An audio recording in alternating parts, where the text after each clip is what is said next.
Hello, welcome to JambuOverflow final presentation. As you can see, this slide presents our entire team, including a professor. We are computer science students from the Federal University of Pará. Last semester we were enrolled in a software engineering laboratory class where Professor Clayton encouraged us to join the SCORE contest as a way of challenging ourselves. As a result, we worked in this project for about 4 months. But what made us choose the Lepic project? What drives us forward? Unfortunately, according to UNICEF, 154 million children worldwide are out of school during the pandemic. And that's also the reality of a country, as closing schools caused Brazil to go back 2 decades in terms of school dropout according to UNICEF. We were looking for a project that would be helpful, that would have a social impact, and that would become a product people would be using around us. And Lepic met all these requirements. Lepic is a software tool to support reading fluency assessment and management. It aims to help professionals that work with students' literacy, while at the same time encourage students' parents and guardians to participate in this educational process. Lepic's core features are upload a student's audio while reading a particular text, reading correction, get reading statistics such as reading time, an estimation of the words read per second, and providing a scale of possible deficit indicators. We'll talk more about Lepic features in our demo. Let's see how we developed Lepic. First, perhaps the most important part, the software process.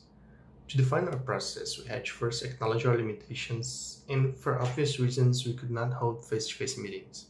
Because of that, we had to use video conferencing and instant messaging applications. The second limitation we had was the fact that most of our work should be done asynchronously, because each one of us had different schedules. Therefore, we could not work full-time on the project and in the same hours. Knowing that, we adapted Scrum for our needs. For instance, we did not use daily Scrums, since there were some days in which some of us could not work on the project. So we combined all other Scrum meetings into only one meeting that would occur at the end of every sprint, minimizing the time that everyone would spend on meetings. In our unique meeting, we would first talk about what worked and what did not work in the sprint, and what should be improved. Then we would prepare for the next sprint, first by using planning poker to estimate the effort and priority of each feature. After that, we selected the features that were easier and had the highest priority. These selected features would be assigned a set of acceptance criteria, which the test team would check after development. We also used some agile practices that help us a lot, such as TDD, code reviews, continuous integration, and remote pair programming. Throughout the project, we used tools such as Microsoft Teams, Visual Studio Code, and GitHub for feature tracking and code versioning, Flutter and Django for the app, and Heroku to deploy our server. For the requirements process, we used a mix of constant communication with the clients and some techniques. To understand the client needs, 4 interviews were conducted in a semi-structured way. This often involved some effort to handle the arrival of new requirements, prioritize the important things, and managing changes. To organize all the information collected during the interviews, we built user stories, a widely used technique to translate the client's needs in an effective way, considering the user's perspective. Other than that, we also built UML diagrams so the developer team could easily understand what must be implemented. One key aspect of our success during the development process was the software architecture. We used an adaptation of the well-known Clean architecture by Robert Morey. As we used TDD, we had to produce highly testable code, and for that, we found that this architecture helped a lot, increasing cohesiveness and create loosely coupled components. It made possible a clear separation of responsibilities, so that the team could work in parallel in different areas of the code. This was also crucial for handling fast and changing requirements. For the creation of the app interface, we started with wireframes and designed it on brainstorm sections. In the end, we opted for a minimalist design based on the previous iteration. For the interface usability measurement, we used the cognitive walkthrough method. As mentioned before, our team adopted the TDD development process. We maintained the test cases, derived from the requirements, aiming at a final product with high coverage, maintainability, and free of bugs. In our test methodology, the unit tests were organized in sets referring to each functionality, assisting automation and code coverage. Black box testing were applied in order to access the functioning of the system in border cases and with different inputs. Finally, the interface tests helped us to identify system usage problems. We experienced concepts that we learned during software engineering classes, such as the ongoing changes of the requirements, the agile methods, and so on. We also learned that the human factor matters. As the team worked remotely and during a crisis, it was extremely important to cultivate a good communication and team morale in order to move forward. Finally, we realized that it was extremely important to recurrently ask ourselves what really matters. This made us be in constant vigilance of the requirements and the contact with the clients, so we could better understand the priorities.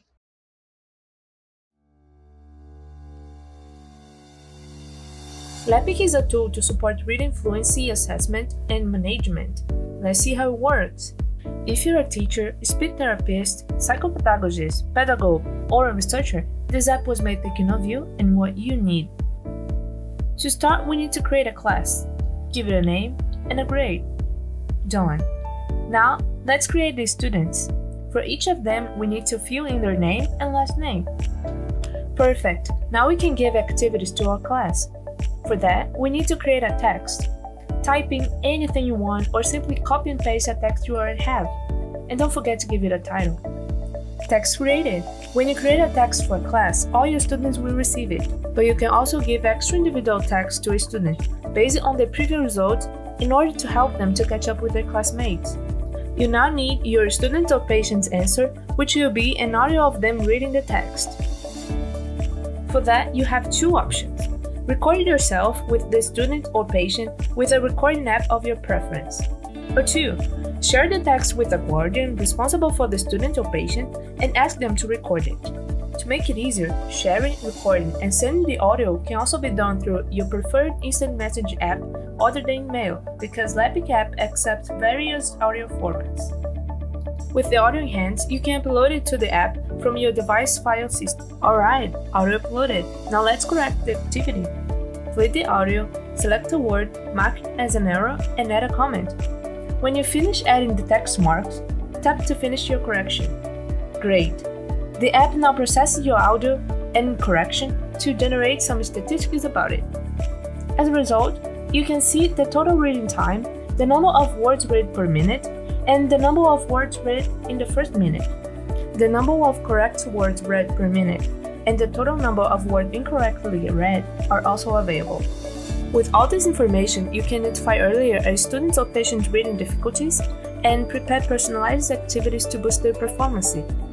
You can also keep track of your student or patient's development with a graph visualization. The activities are sorted by date, and you can compare the results with a table of values suggestive of depth. With that, the app can contribute for an early diagnosis of a deficit or disability, which makes Lepic much more than a tool for text reading correction. But that's not all. We thought of a way of generating statistics about the class as well. When you're done correcting all the students' readings, you can also visualize a graph sorted by date to see your whole class development. With all this information, it's easier and faster to identify educational disparity earlier, between classes and between a student and their class. This finishes the cycles of Lepic app. Thank you for watching. And what will happen next?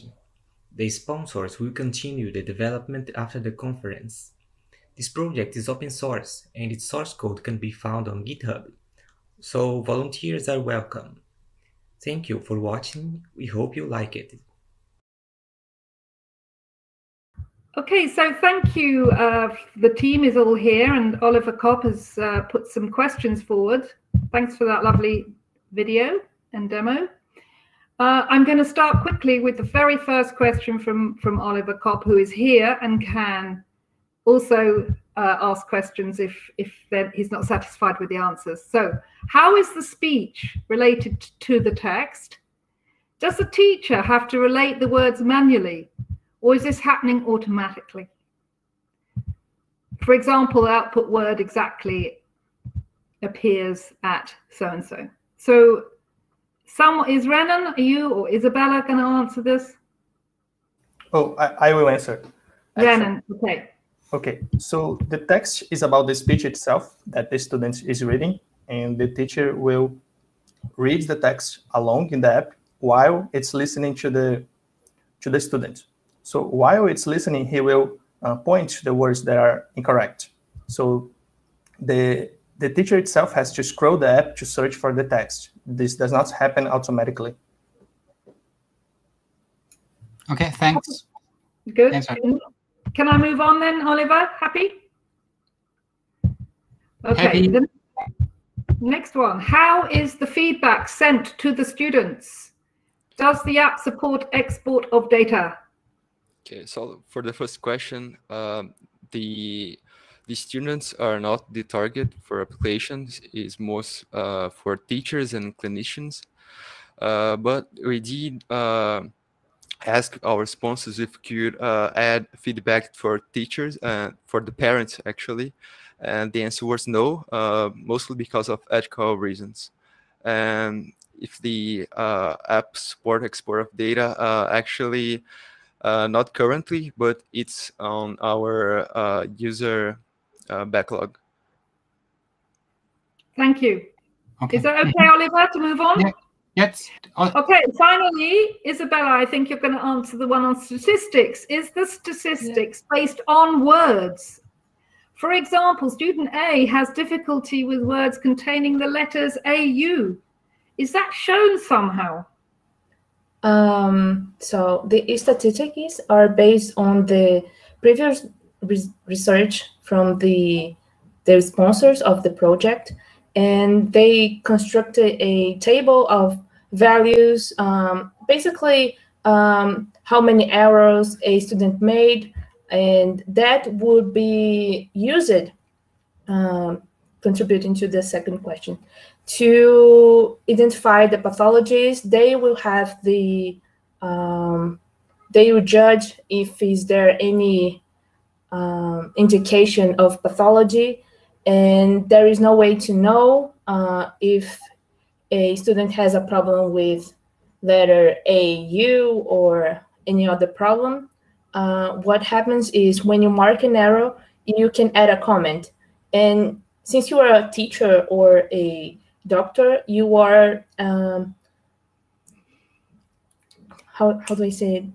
You are following that children development, and then you know if they get more of this letter wrong or this expression, they don't know how to say it, and things like that.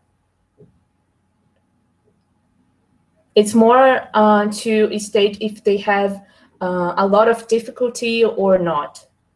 So that can indicate or not a pathology. Okay, some relying on the tweeter, like that he knows, as he can interpret the thing. The app just collects data, and the teacher then has to interpret it somehow. Okay. It's basically to help them to do their everyday task, which is to follow the students' reading, what they get wrong, and then try to get it better. Okay. Yeah, there are some statistics that the teacher uses and the researcher that can help then identify these issues, but this is up to them. Okay. So 10 seconds, not enough time for another one, so it's okay for me. So I think that's okay. Thank you, Oliver. I think we don't have enough time, but I think you answered three questions very well. Well done, everybody. I think it's on to the next and last final talk now. Thank you. Thank you, everybody. Thank you, Oliver. Thank you.